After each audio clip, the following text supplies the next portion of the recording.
Hello everyone, and welcome to the YouTube channel Sports Mechanics. It's Nicolas. Today I finally present to you the new Alfa Romeo Junior. I haven't been able to try it until now and I've been waiting. The thing looks pretty nice, just this red alone. I think to myself, when it's red it's pretty, it makes me happy. I remind myself that Alfa Romeo produced stunning cars, including sedans and other models, which were quite dynamic and attractive. Well, we know that now, it's part of the Stellantis group and they've taken over the engines a bit, etc. They've made electric versions. Here I'm trying the hybrid version, you understand? The French version is the word hybrid, with a hybridization that is now very well known. With the engine, 136 horsepower, which by the way changes its name on April 1st, will now be called 145 horsepower. Since in the end they said to themselves, let's do like the others, let's play on the thing of, we had the electric side, all that. So this hybrid version, it's the engine, a 1.2 liters that we know, which was renewed, where they changed a few little things. It's become a chain. It's no longer a belt that bathes in oil. All that, you know. In fact, Stellantis informed people. No, but don't worry. In fact, if you do your revisions, etc., we offer an extended warranty on the car to win back the customer's trust. To regain public confidence in this engine, 1-, address all revisions, 2-, complete the necessary steps. I believe at Citroën and Peugeot it's 8 years, so I don't remember if Alfa Romeo announced it.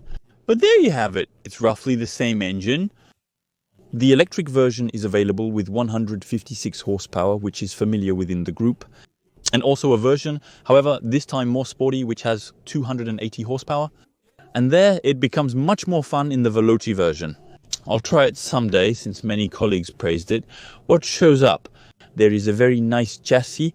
This one, of course, as usual, all types of roads. We will test it in all conditions, highway, city, national, departmental and small road. Quite sporty, even here, maybe a little bit on the path then, and see what it gives. Regarding consumption, I'll give you comprehensive tests, as you know I enjoy doing. Let's examine the car's features together from all angles. We start with the size. It's a PSUV that is quite compact. 13 feet 8 inches long, 5 feet 10 inches wide, with a few small areas slightly fallen. Like that, me, I like it. And 1.50 meters high at the weight level, around 1,400 kilograms for this hybrid version. Like that with a full 2.56 meters wheelbase. We'll test the front and back seat space as well as the trunk volume. In terms of finishes, it will exist in this standard hybrid version. Today I have the special version, it's reminded here on the wings, and the Q4 version. We use the same base as the cousins, like the 2008 model. A bit of the thing on the inner side of the car, however, you will see. As for the rest, everything has changed. We don't really recognize much of the group. Hello, I allow myself to interrupt my own video. You know, just below the video, there's a little thing, subscribe. It's super important to me because you are between 1,200,000 and up to 1,900,000 people per month watching this channel. Remember, it's free, but subscribing and hitting the like button would make us very happy. It means a lot to us. It lets me test like this year round and like give my all, working 80 hours a week for you. It's super important. Thank you to all those who do it, and a huge thank you to all those who have taken the monthly subscription. It starts from 99 cents. If you want to support Nico and this channel so that we can provide you with ever higher quality content, thank you. We will start on the front. So me, I really like this style, this hood, these wings that are a little more bulging, the lights here. So we always have 3 parts, as it happened on the new ones, the news, for example, the Giulias and all. We had 3 kinds of rings. There on the top, we have a kind of eyebrow. We have the lights just below. Everything is in full LED, as cars of this style in 2025 are entirely LED today. We even have a small signature at the bottom. I like this contrast. In addition, what's quite nice is that they've reworked a part specifically under the headlight, which is not part of the headlight. The headlight, the optical block, it's really this part here, and this, it's just for style. Then we have a grille, so we can have 2 different grilles, either this one with the logo, or it's written Alfa Romeo, and we find the Alfa Romeo logo in black on it. Like this, yeah. I like it. It has a style that is imposing, so the first time I saw it, I was there. I'm a little bit skeptical.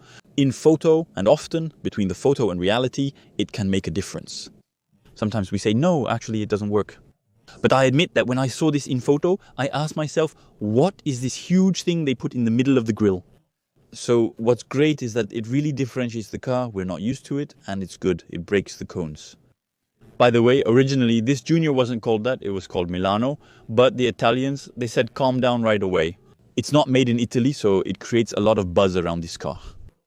And in the end, we talked about it, and I thought I really should try it because it has a nice look.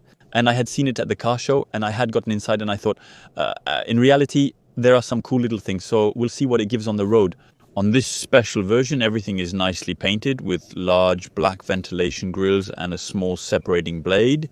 I prefer having the plate placed at the bottom, even though it's often considered unappealing. I like it because it puts everything at the bottom. It integrates seamlessly, allowing for a stylish look throughout. The sensors here for driving aids, and there you go. It's something quite simple. Under the hood, the engine is a 1 quart and 1 cup, as I mentioned earlier.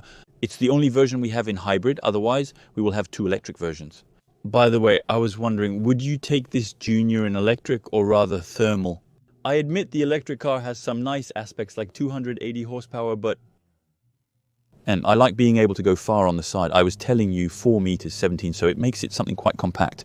Look at me, I'm 1 meter 80. Like this, everything is stretched from end to end, and also like this, quite compact even when close up. But on the road, it has a nice subtle appearance. Little thing, these rims specific to Alfa Romeo, we know a little bit with a kind of dial thing of telephone. So basically, like this, personally, I'm not a fan at all. Maybe 4 circles, it would have been a little prettier, or 5, but 3. We're not necessarily used to it. Don't hesitate to tell me what you think. What would you have chosen? This one? We have the choice between 17 or 18 inches depending on the versions. The black wheel arches remain, but the plastic used is of higher quality and less noisy than before. Because above all, it has been smoothed and it incorporates some sparkles that are reminders of the bodywork. The rims are here in diamond cut with the inside painted, and this varnished version. It's rather stylish like that, but after the design of the rims, I find that they are borderline big and small at the same time. I don't really know how to explain it, and there you have it. After that, it's really a matter of taste. Disc brake at the front and rear. We have the surround that goes around the bottom with a small line reminder color bodywork here. We have a small reminder of the logo here with the little snake directly on this part that would normally serve as a quarter window here. And something a little bit coupe style on the back, which really gives a half sport utility vehicle, half coupe look. I would have liked maybe for it to be a little bit longer, but that reminds me a bit of the sort of CHR rear. Same for the handle, which is here at height in a plastic part. We don't have any chrome around the windows and others. And in addition, as you can see here, we have in this 2-tone version. And in addition, we have the glass roof on top, so with a sun roof, but it's not panoramic. Antenna that bothers me up there, and this 2-tone here, tinted rear window on the highest end finishes, and likewise, we have a kind, even this one. I have the impression that they are a little bit tinted with a treatment so it doesn't get too hot. The mirrors in black, that we know them, I think they are a bit the same as that Peugeot. It looks a lot like it at the level of the front door. A quite basic fridge handle, and that's what it looks like. On the side, do you know me? A little 3/4 rear shot, so we have this really specific part. I feel like it reminds me of old cars back in the day. Look at it like this, cut straight, right, with a kind of little boomerang here. What does it remind you of? I know there are a lot of car enthusiasts on this channel. We find the 3 little commas here, the blinker, and all the way at the end, at the extremity. The rear is bulging, which can be felt here.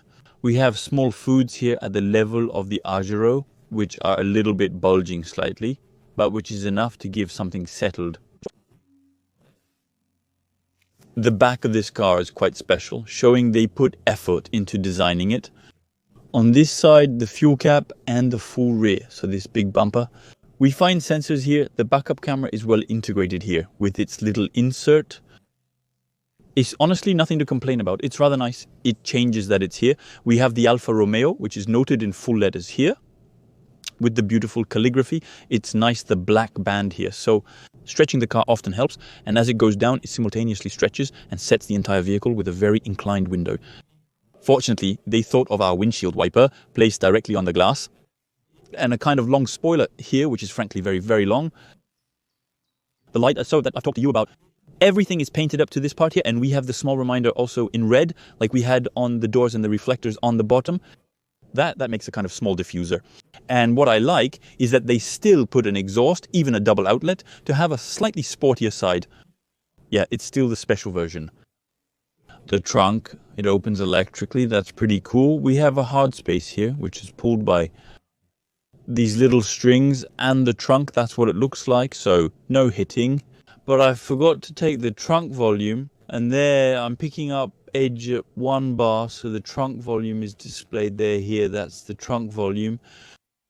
Well, you know me, does this volume include a Nico inside?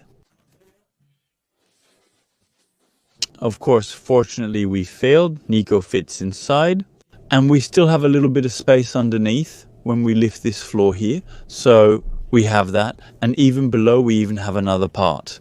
We could store stuff, hop, and that we can store it a little bit lower if we wish. So this allows us to have a fairly spacious trunk. We have the bench that folds down in 2/3, 1/3, and Top Taser International Organization for Standardization fixed attachment, of course, on the 2 rear seats. So what's it like in the back seats? So I open my plastic handle up there. I come across a door. Oh yeah, entirely made of plastic. So I admit that this disappoints me a little bit because we are still dealing with an expensive car. And I have the same door as a Dacia Sandero, which is now also as expensive as a Dacia Sandero at $12,000, but the door is entirely made of plastic. However, now I'm coming up on something cool, but an upholstery, a kind of perforated Alcantara stitched in red with this kind of imitation leather, so it's not real leather.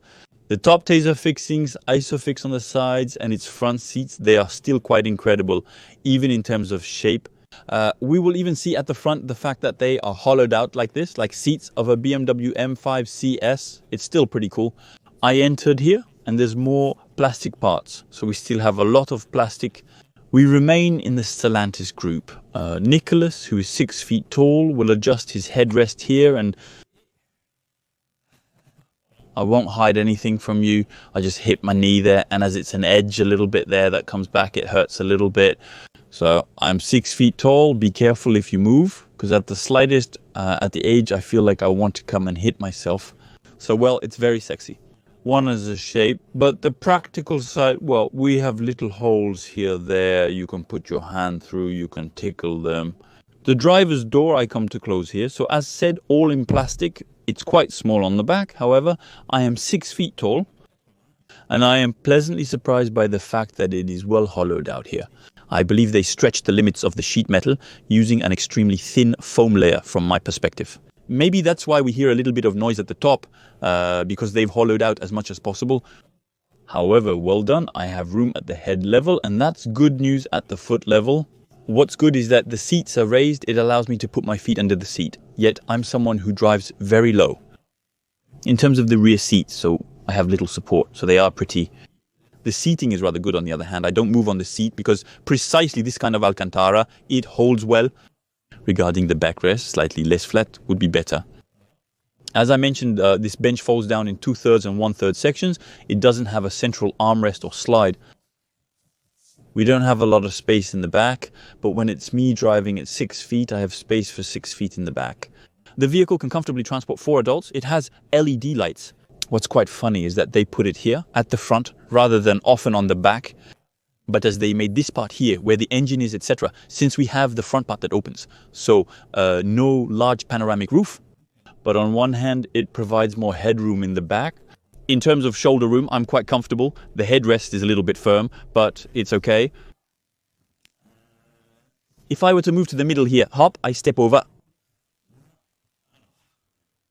This large flat section allows me to have a correct seating position. The backrest is good because it's 2/3, 1/3, and there's no armrest. So in the end, the middle spot is not bad. However, I don't have enough space to put my feet on my side due to the rails and other obstructions. To proceed, you need to know the child's shoe size. I think that anything larger than a size 36, in my opinion, you start to put your feet on the rails. When sitting here, I also have to raise my small headrest. I have my knees hitting here. So either I move forward like this and they are wedged and then I don't move anymore. Or it would have to be two small people driving here. But we can still put good adults in the back, good adults in the front. So all the seats are adjusted for me. And to fold down the bench, I pull here. And it allows me to have this part here to secure the baby seats. So it's not flat. There are different levels. The floor is higher. If I put it down, it's a bit lower. And it's not really flat. Since it goes up a little bit, here, as you can see, the belt's there directly, the third belt on the bench. In short, it remains correct. There's no air conditioning in the back, only a USB-C port. Come on, I'll show you the front, it's much nicer. It seems to be more appealing to young, energetic people seeking enjoyment, and it will be especially at the cockpit level that it will be the most enjoyable. All right, as usual, a little tour of the car so you can get a better sense of the proportions. The impression is a little Air and Duke, I believe. What do you think? Exterior and its shapes, a little bit special. In fact, there's really a lot of inspiration, a bit different, but at least it's really atypical. Go to the front seats. There, we still have the thing for the key here and the one that just leaves there, the door. At the front, we find hard plastics. Hard plastic, very standard plastic, a bit everywhere. And they did this, they just stuck some kind of vinyl on a plastic. There's not even any foam. So that's a bit of a shame because we have a car that looks very good. I would have liked a little thing here. Later you'll find other things that compensate for it. Unlike some brands, we get to the Alfa Romeo door sill. That's rather nice to cover the double pedal hood down there, since of course automatic gearbox and saddle seats. So there you go, they put everything in there. I think that's the budget. They said, let's put everything in the seats, guys, and make a crazy seat. However, when we open the car, we come across this. I feel like I have a quadrifoglio there. And so it's rather nice. Look up there, the Alfa Romeo there. You can see at the back here, also there. So it's open. That is really very nice. The Alcantara, the faux leather here, the stitching, the little sub belt reminder here. We have electric side belts in addition so that it's rather well adjustable in height and tilt. Unfortunately, this part doesn't lift up, but it's already quite raised. And above all, it comes quite far. So it allows for a very, very good support at the leg level. Go on. I hadn't seen him. He was hidden there. What else is there? Other little details like that. No, go on. I'm coming to do my door. And when I get in my car, this is what it looks like. So look there, we have the little animations like that until it starts. Kind of like a little beating heart, kind of like it. It's pretty cool. Yes, I need to at least turn on the ignition so that the seats can move back and watch it. I arrive in a small atmosphere, lighting, and all that's fine. I can back up very far, so this is really what it looks like when I start the car. So a nearly small steering wheel, flat on the bottom, but especially in this special version, Alcantara here, Alcantara on the top of the leather. Here, I must admit that the steering wheel is very, very good. I've already spent several hours in this car, and frankly, the steering wheel is pleasant to use with good handling. It has the right size and a nice 3-spoke design. The little reminder here, so there, it gives a sort of a little chrome effect. That's where it is. It's rather pretty, the Alfa Romeo on this side. The driving aids here, either the limiter or the assist, I can adjust just in assist or driving aid with the centering of voices. I press on it, it activates it then faster, slower. If I brake, I press play again, or if I want to put it on pause, I press pause. Okay, this is for reading signs, etc. on this side, and this is for the media. Volume up, volume down, pick up or hang up the phone, a voice command, and scroll through the menus when I'm on a page where there are menus on the screen. Over there, as it's the Stellantis group, basically it takes what Peugeot does. So we have little things on the switches here, which allows me to change the screen here. Either the global positioning system or the temperature and the connection here, the radio or the driving aids here. Either consumption or consumption plus the battery reserve. I leave it like this because I like it. We can see a meter here. It's in kilometers per hour on this side. This will be a contour. When I start the car, we always have the speed here, the total mileage of the car. As power to this one is almost new. And if I start the car, up there, that's it, I've switched to start. The outline has set itself like this. Use the positioning aid Okay, I don't care. And the consumption, I can always scroll in this way and have the instant consumption. What I like is that we have a real meter that looks like an old meter with LEDs on this side. But really a nice little animation there in the night dashboard. It's very pretty. We also have the lighting, the help right here and on the other side.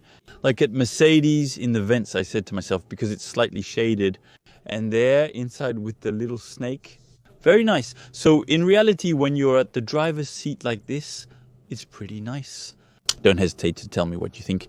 But this really a very, very nice look. This is for me, this multimedia screen. He was turning towards me, and as you can see when I'm the driver, it's my car. The straight dashboard demarcation contrasts with the part oriented towards me. It's pleasing and oriented this way. This screen is the same across Peugeot, Opel, Citroën and other brands in the group. The menus are largely similar, except that it was restyled. And see a few little lines here to remind a little bit. The thing from Alfa is the same small clock with the logo. Here, so we can see a global positioning system. We have shortcuts like that. We can have, so if I'm not mistaken, widgets. Why? You had to catch it there, otherwise it's a widget in a widget. So there, another page with the media, etc. We can customize the air conditioning, so I can make it stronger, weaker here, temperature is there. Access the menu as well. I like it to blow gently, so here I can reactivate or deactivate it. I activated it like this. It doesn't make noise when I show all this. However, the step back, so I don't know how I just did that. Okay, no. Okay, all right. When I do this, it helps me. Shortcut. Okay, I close. If I do this, do I have a shortcut? Do I have the same shortcuts? Okay, so I have a shortcut, the ADAs. Navigation is the settings in Alfa and the climate. To go back to touch, I need to press the button up there as there's no shortcut here. Home, to come back precisely to these widgets there. And an application wall, and so here I can go to the application wall here, where I see precisely in large what to connect the phone, number, screen, the media. There are even some games, okay. If we get bored, hello or me, I'm not very game. And on the other hand, we must not forget to go back up there. What's a shame is that you have to go back up top, home button. We're used to having a button at the bottom on all smartphones, but why not have these shortcuts right here? So home shortcut here, driving aid shortcut there. Mainly to deactivate speed limit overrun, lane keeping if you don't want it, and close obstacle detection, etc. Alert, sound system with speed limit, should it be deactivated? We deactivate the beep for every different sign to avoid constant beeping. Warning, lock the car right here, attack, hockey.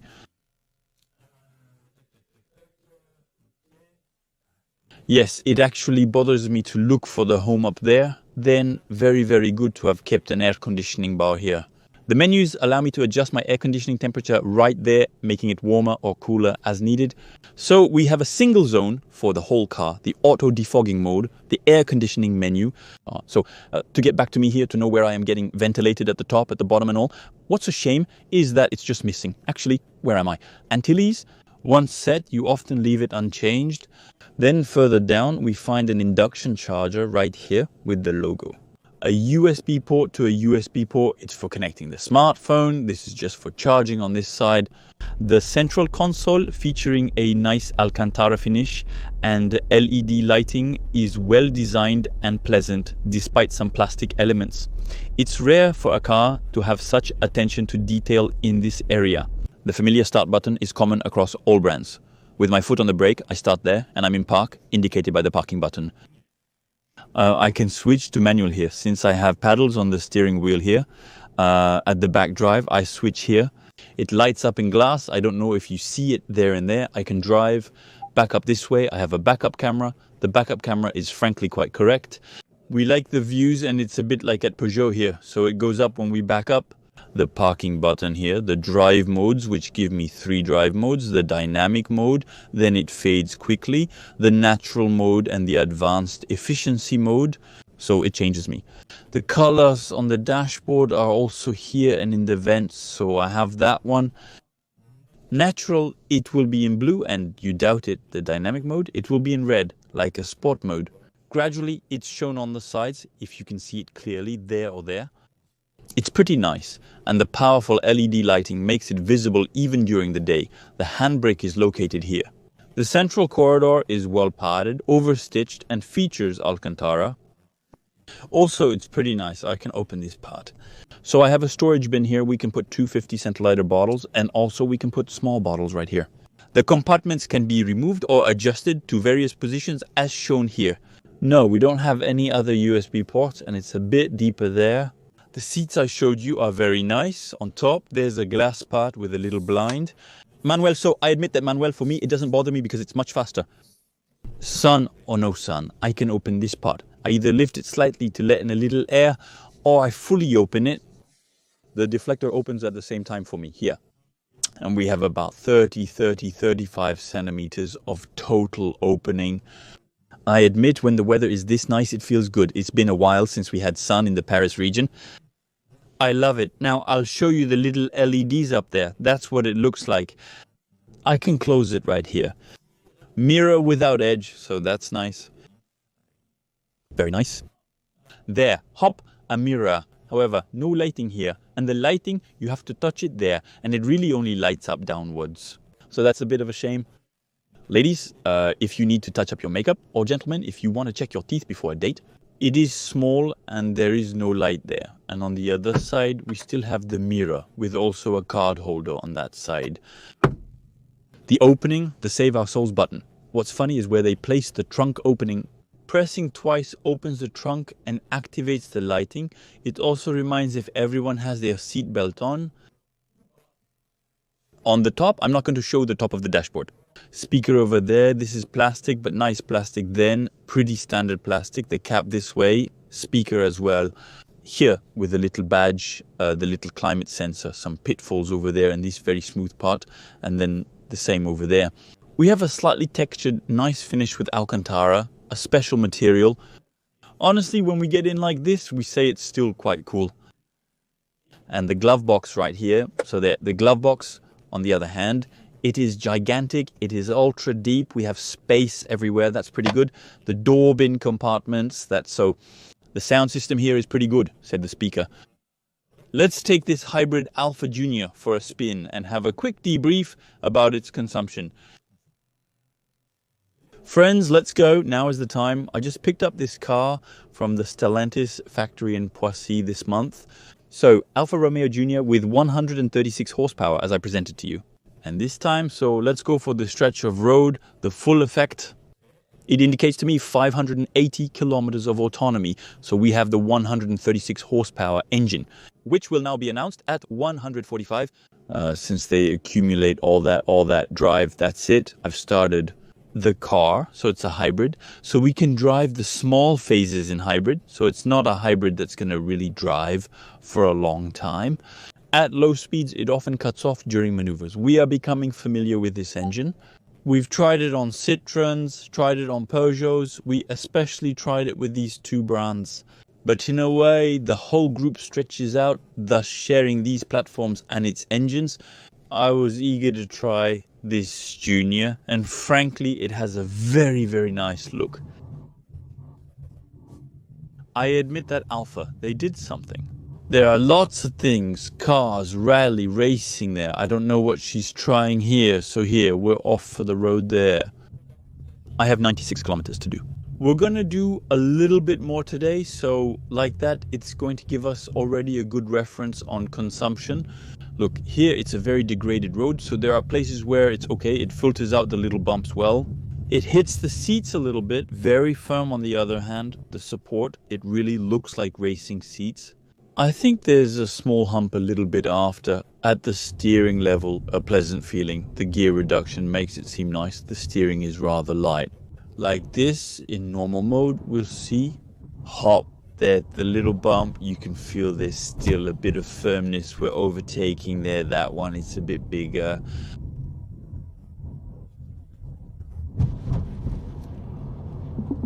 Yeah, I think they have the right mix between firmness and comfort. In my opinion, is going to be a bit like Peugeot, maybe a bit firmer, since these are cars that have a slightly more dynamic character. We'll see what it gives later. Also, on small roads where it's going to send a little bit that the car doesn't take too much roll there, it's the same. There are anomalies. No, it's okay. The suspension seems pretty good. What I need to find above all is the little thing that removes the overspeed alert. Otherwise, it would be complicated. Normally, these are the little hadas. Overspeeding, I deactivate it and I go back to my perfect CarPlay. There's a fire, and normally a fire, the engine cuts off all the time, even before you've even stopped. That's the advantage of hybridization. Improve. So here we really have a big battery. It helps to be able to disconnect the engine a little bit earlier. At the same time, it allows for some fuel savings. And above all, it's comfort, since look at each time we are on cut-off battery. But to be fully transparent with you, listen, I find that the ventilation, even at level 1, it still makes quite a bit of noise. It feels like it's blowing almost at level 3. That's a bit of a shame, because if I turn it up a bit, it really is quite loud, and I must admit I like it, but it's always a little stream of air like that. It refreshes the air inside a bit. A tad noisy to leave it on, and I immediately feel that I'm leaning on the seat. That, on the other hand, I like for the dynamic aspect. After this central part here, it's a bit special in the back, what it protrudes a bit. A little dust gets in on the sides. The fatter we are, the more we'll have the feeling of surrounding this part. I like the retros, I like the dynamism, I like the direction in town. It seems pretty lively. So on the other hand, it seems to lean quite a bit. The car, it seems, when we do this, if it seems very soft. What is quite strange is that on slow compressions like this, the car, it leans quite a bit. On the other hand, on fast compressions, it seems quite firm. We will see that later on small degraded roads where it rolls a little more. But for the city like this, one might think, where is this middle ground actually between comfort and firmness? For example, on anomalies like this, one can still feel a little bit. But when I do this, I tell myself no, but it seems rather comfortable. So it leans a little bit. I think we have a few centimeters, then it will be a bit firm. I can't wait to test it dynamically because it's a car with a look that makes you want to drive. So, of course, we're going to drive around the city. This hybrid engine is very pleasant. It's top-notch. Right now, for example, I'm currently in electric mode. What's good is that Alfa Romeo has given us an outline. I personally love an outline. So here, there's always the DNA mode. I'm in N mode, so let's say the normal mode, and it's very pleasant. We'll review the driving aids and cruise control before I take it for a drive later. It even has the assist feature.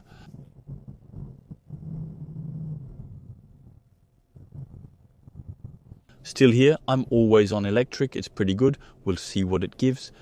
In terms of consumption for the city, it can go up quite quickly since the city, in any case, consumes quite a bit. It's the boosts, and even if it has, with each braking, we recover a little bit of energy and we start on electric. A small part of assistance comes into play. As long as we press even lightly, it will limit a bit. Consuming, I know that this engine, there are still sometimes a tendency to consume a little bit depending on the conditions. Afterwards, we have a car that remains light. I'm excited to see beyond 100 kilometers, where I'll encounter a variety of roads. From 90, there will be a large portion of 110. After that, you will encounter 130, followed by several small country roads. So it will really give you a general opinion on this car, really with a mix. So there's a little bit of city. I admit that the city, it's because I would have done the most after me. I'm not necessarily too much in traffic jams because I try to avoid traffic jams as much as possible, because it's not at all pleasant to try a car in traffic jams after. Now, with driving aids, it's already a little bit better. Automatic gearboxes are becoming more common in cars, which is great. They work well and often come with paddle shifters on the steering wheel. While we're going to have some fun, I don't find shifting gears in these cars particularly interesting. A small low car, and others we say it's really sporty, why not? We keep the fun side in balcony, we have fun. Otherwise, I find it much better, especially with 136 horses. I don't see the point of having an automatic gearbox, well, a gearbox that is not automatic precisely. There you go, it's great. Not a new Julia. I really like Julia, very nice. It's one of the few sedans that still exist. Sedans are over, and as Alfa Romeo proves, they made SUVs when they had made the big one at the time, the Stelvio. I was also a nice toy. There was even a sports version. Alfa still continues to make sports cars. That's pretty good. The Giulia Quadrifoglio, it's an incredible car. It's one of my favorite cars. A sedan with the 6-turbo rear-wheel drive, guaranteed pleasure. It's a shame they don't make the 4100 anymore. I love the 4100. I should have bought that car. What at the time was phased out of production. Nobody wanted the car. Production stopped. It gained 20,000 euros in value. It's quite an exceptional car. But they were making cars with carbon chassis and everything, so that was really something. Even at the very beginning of the channel, it's actually the Giulia Quadrifoglio and the Alfa 4100. It was one of the very first videos of the channel, and that was my beginnings, and it's quite funny. I really like the brake pedal. You can feel that there's bite, but it's progressive for the city. It allows you not to take big hits. Okay, let's go. I'll take you back as soon as it rolls a bit. Let's go. We're going to insert ourselves on something more rolling here. So we're going to see a big part of 110 with the highway to go down to the south of 77 to make you, as usual, all types of roads. So what I'm going to do is set up my assistance.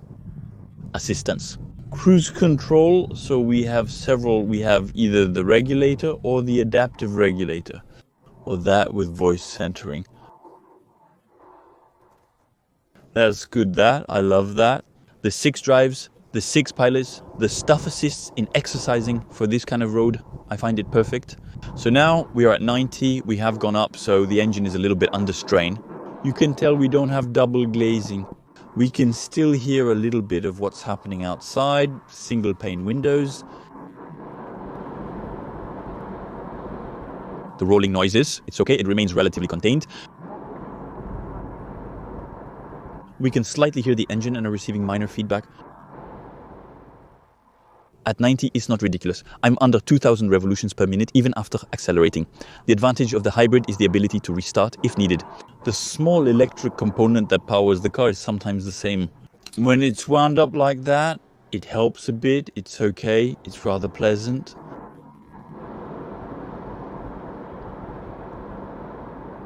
The car and its driving aids are a real plus, keeping me centered and focused. It also adapts to the people who are in front. And if I'm going to go up to 110, it's doubled. I go up like that if I stay pressed. Salmon. From 5 to 5 and 110, it falls a report to be able to go to 110, accelerates the gear changes. It's very fluid. At 110, I start to hear a little bit of wind. On top, especially the sides, it's okay. It seems rather aerodynamic.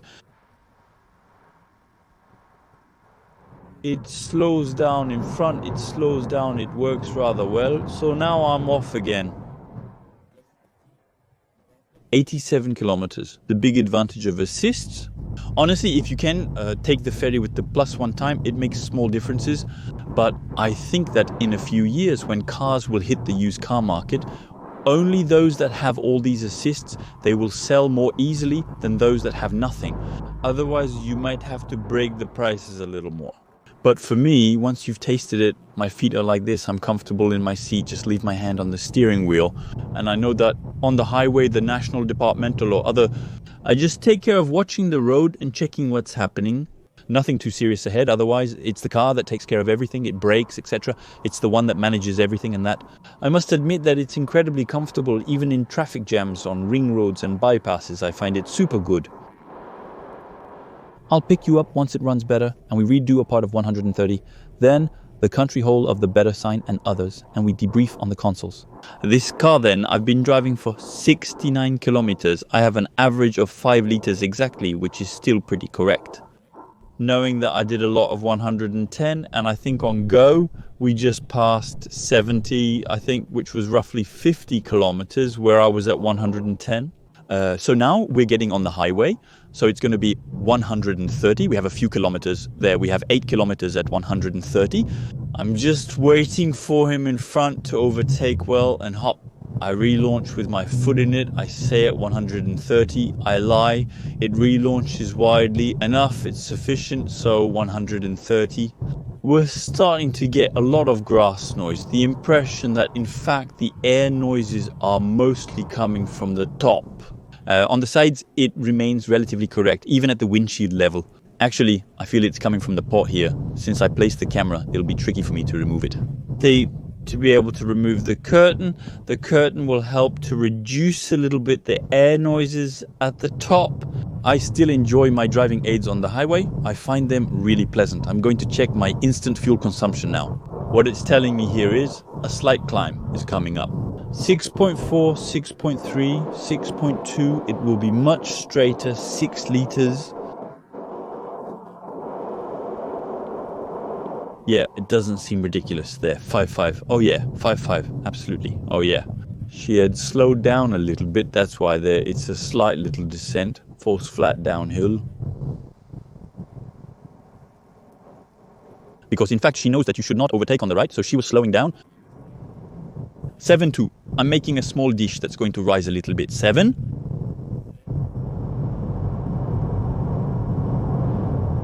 It rises a little bit. 7.2, 7.3, 7.5, 7.4. It goes down a little bit. I think we'll be around 7 liters per 100 when we're at 130 kilometers per hour. That seems to be a good average. The room goes down to 6.5, 6.4. I think on a mix, to not tell you nonsense, an average, we will be around 7. In my view, 7 appears to be the proper average. Regardless, it's rather enjoyable. I continue my journey like this. I keep going. We're going to do them. The small roads, yes, they're more enjoyable. The autonomy just showed me now 700 kilometers we started. It indicated 580, so that also depends on the last 100 kilometers. Living exclusively in the city leads to higher consumption. There I switched to 700 since it says, well, on this kind of mix, we can do 700 with 100% full. Well, after doing all these bits, I get to 85 kilometers done and I get to my little road as usual. That, you know, very, very degraded, or it's Brussels and the road is damaged, it's old, and frankly, even the base and on the little potholes and others, in reality, it remains rather comfortable. I was saying it leans a bit like that. It's very soft at the beginning, but then we feel it's going to be quite dynamic. We have a bit of a Peugeot chassis, I find. It seems good to me. So here I accelerated. If these small roads at 90 men, the anomalies, honestly, it filters out all its flaws. In reality, I was expecting stiffer because you have their desire. There were some flaws. It was a little hard, but here on these roads, well, it's not bad there. So we go to 90 there in the mirages. I then think of holding the road well. The car is rather dynamic. That I like at 90. Very pleasant. As said, at 130, we still hear quite a lot of wind noise I saw on the highway. Then we put on some music, we sound it, but rather good. In the car, we don't have a beautiful sound system, that kind of thing. But it's honestly correct, especially now with digital media. We use it and hop there, the big hole here, but we see, yeah, it's honestly a good suspension. What she decompressed well, and then it's compressed. And at the same time, she managed to keep the box as it should be, no bounce or anything. Honestly, quite good, and even now it's very pleasant. I like it and can't wait to see the sweat, judging from the small sign. More technical, at least for now. I'm enjoying this car. The state-driven function works quite well and it's going fine. The little engine, 136 horsepower, it does the job well. Honestly, there's not much to blame it for so far. So we arrive here on my little deserted road where there is absolutely no one. We're going to switch to dynamic mode. We have the dynamic mode natural or advanced technology. So now I'm in dynamic mode, the sport mode. We're going to do 0 to 100 and 100 to 0. Go, let's start full throttle. Oh, it's dynamic. Holy cow, 50, 60, 10, 80, 90, 200. Honestly, it's not bad. I really like the start, which was frankly fast. Go 100 to 0. Wow, holy cow.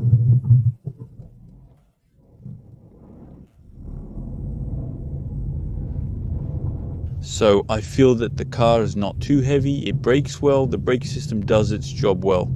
On the other hand, the car has risen. I saw only the sky in the rearview mirror, and look, I give you another little hit. There's really no one here, the warnings, his madness, etc., to warn behind, but you can really feel that. It still shifts, really not bad. We don't have any controlled suspension or anything, but I expected it because it shifts that much. Then you can probably is a little bit seen the role that it takes when we make lefts, rights. But then what's good is that it didn't scare me. The 110, I braked hard, you see, it's okay, I just have the car. She said to herself, oh, in comfort, Nico is going to catch you, we're going to slow you down, but it brakes well. You can feel that we are a car not as heavy as that.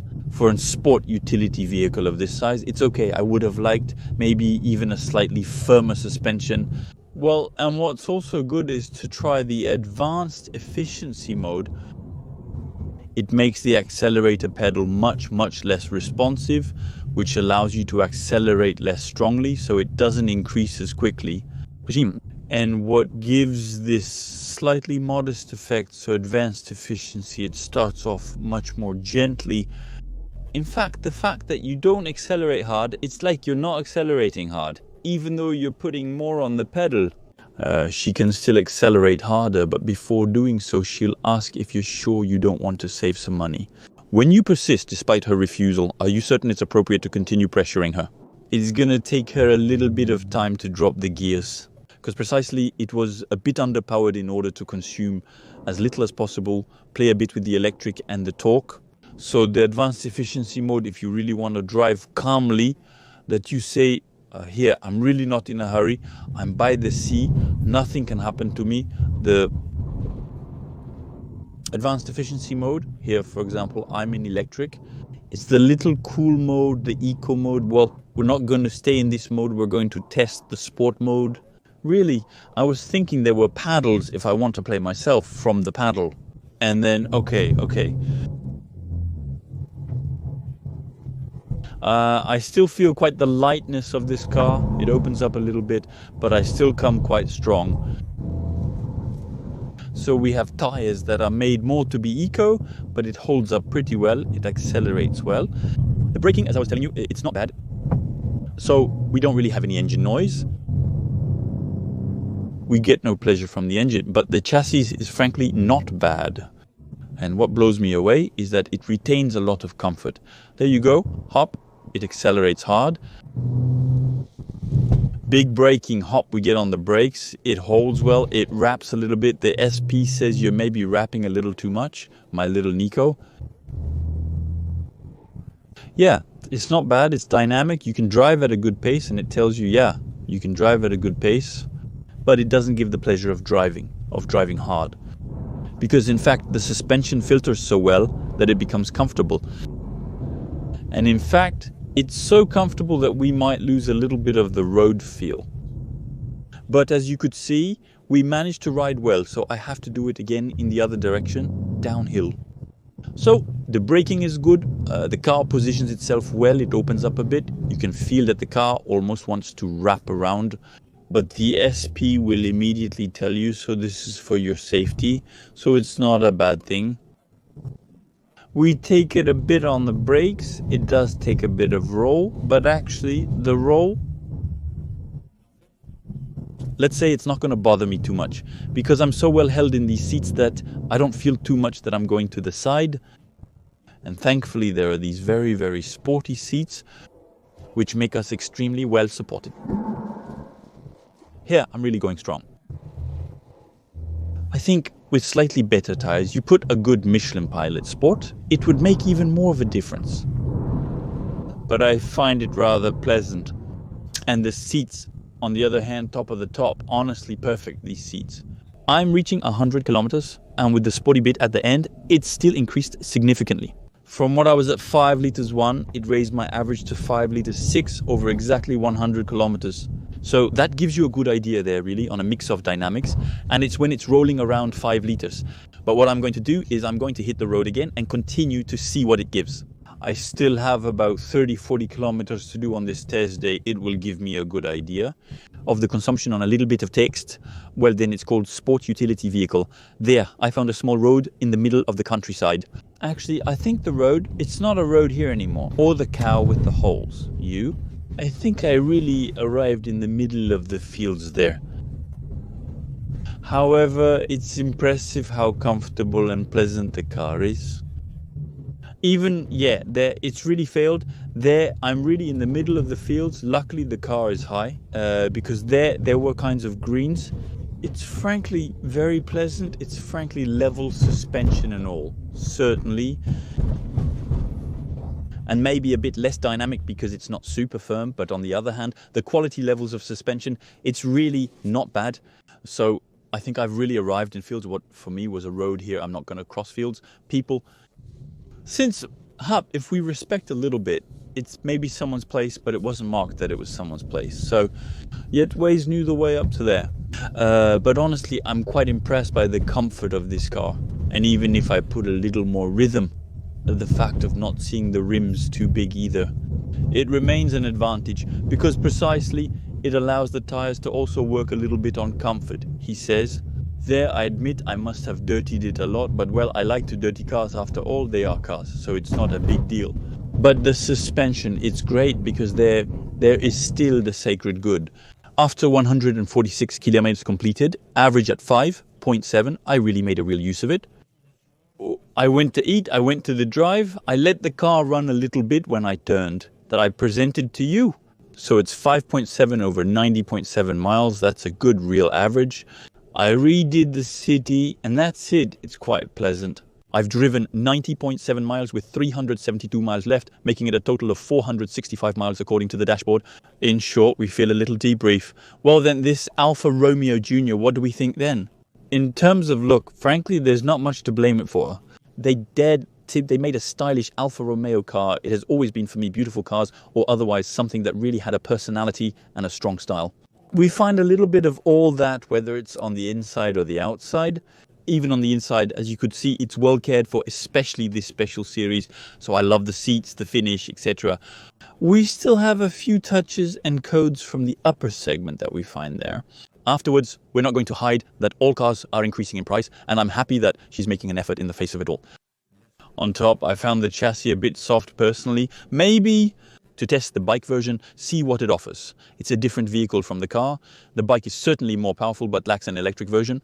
I admit to you that the electric, it's my camp for every day because it's good.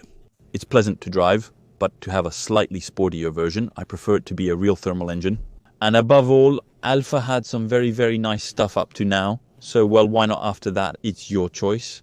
After 156 horses, it's the same thing we'll find on the i2 1008, the Citroens, etc. It's up to you to make your choice, personally.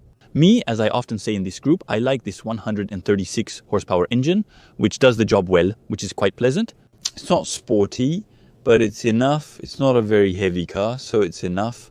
That's the look. Honestly, I was eager to try this car because I like the style, the rims. I admit that I wouldn't have chosen this one personally, the color. I would have taken it in red. Then they have a kind of blue that's quite nice. It is available in 6 shades. We have 2 tones like today. The interior remains comfortable. Often older people are the ones who buy new cars. So in the end, comfort will bring a little extra touch. To rejuvenate and add dynamism, it would have been cool if a version equipped like this as a special series could say something. That we could choose, for example, a slightly firmer damping, and that it's not necessarily available only on a bike with a more optimized chassis. But there you go, I like it. Don't hesitate to tell me what you thought of it. I don't think I talked about the price. But we start from 29,000 euros, and I believe we go up to 35 and some thousands for these hybrid versions. So there you go. If you like the little blue thumb, don't hesitate to subscribe, and then I'll see you soon for our next video. All right, bye.